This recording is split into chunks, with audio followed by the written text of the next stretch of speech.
Hello, good morning guys. Kakagising ko lang. Alas 10 na.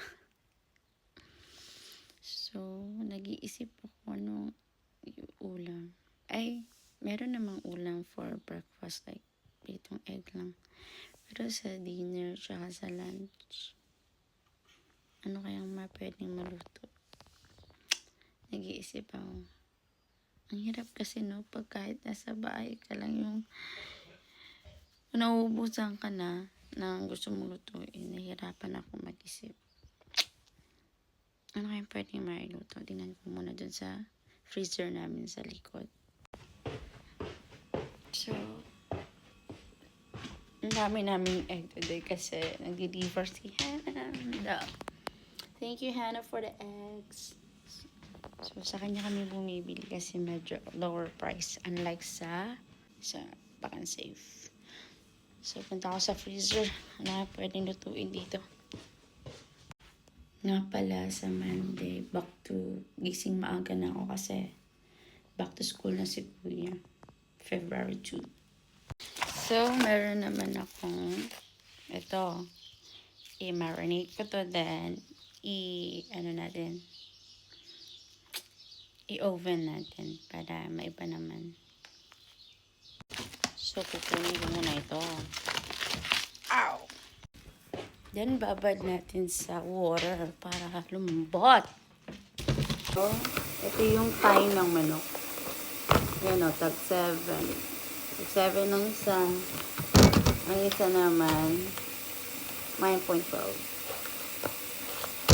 Lagay ko na dito sa aking malaking kasirola. Kasi bababad natin siya. Ito natin.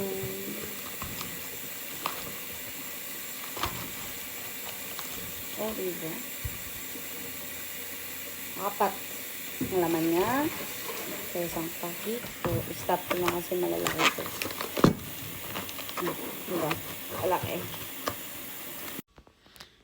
So, habang hinihintay natin lumambot ang manok, gawa muna tayo ng puto. Kasi yung puto kong ginawa last night, naubos na agad ng mga bata. Kasi pagkabukas nun, tinira nila yung puto. Kasi masarap daw. At sabi ni Kuya, Mama, gusto ko magbaon ng puto and fries. Yun daw baon niya sa school. So, pag morning, kumakain talaga yan siya. All the time, every morning. Tapos pag uwi niya, kaluto na ako, kain ulit siya. Tapos more on milk. Kasi gusto niya daw maging soccer player, maging Cristiano Ronaldo yung best soccer player in the world. And ayaw niya si Messi. Parang gano'n si Messi. And Ronaldo gusto niya ata. Both legend daw eh. Ewan ko sa kanya.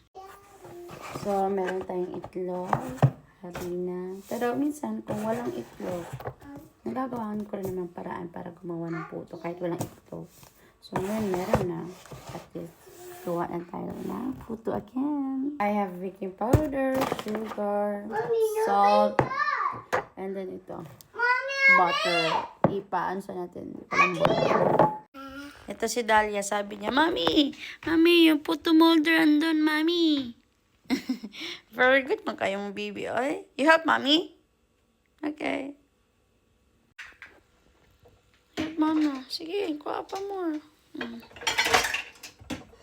Kuha. You don't get it? Oh, get it now.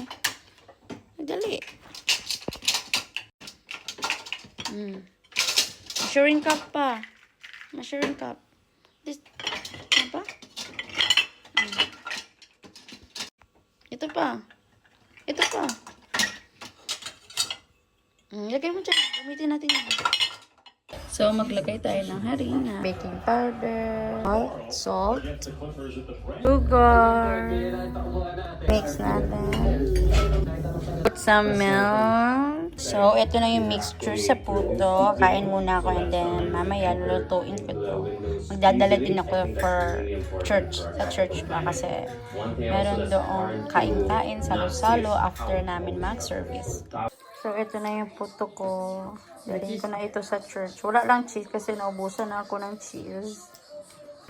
So guys, siya na yung nagsugba nung aking pinalambot na manok. Dapat nga pang dinner yan eh. Gusto niya daw pang lunch. O sige, sugba mo muna. O diba? Ganyan dapat. Helping each other. Thank you, my love. Love! Smile! Smile ba? Smile! Alan, hindi siya smile. Sa padak na yan siya nagasugba-sugba. Look at the view. Oh my love, I love you so much. Ito, naligo na ako kakatapos kulan. Tapos yung dalawang bata nakaprepare na rin. Maya-maya pupunta na kami ng church after ni Papa maligo at magbihis. So, ayan na, Princess Mickey Mouse namin. Mag-shoes na siya. Get me yung shoes, yung socks mo. Yeah. Wow, smile daw ang Princess Minnie Mouse. Smile, smile. Smile. Hey. Alia and Kuya, we're going to church na. Hoy, unsa mala? Kakarating lang namin, guys, pa galing sa simbahan. So, 11 PM na kami nakarating kasi kami yung inatasan ng dishwasher ang Levi kasi kami na grupo dito sa Otayo banda. So, ayun, natulog na sila Papa Boy, yung dalawang bata tulog na din. So, ako na lang yung gising kasi nag-iisip na rin ako ano lulutuin bukas. Tapos, ano pang gagawin ko? Monday na the next day. Papasok pa si Kimby. Tapos, may mga gagawin pa ako na hindi ko pa alam.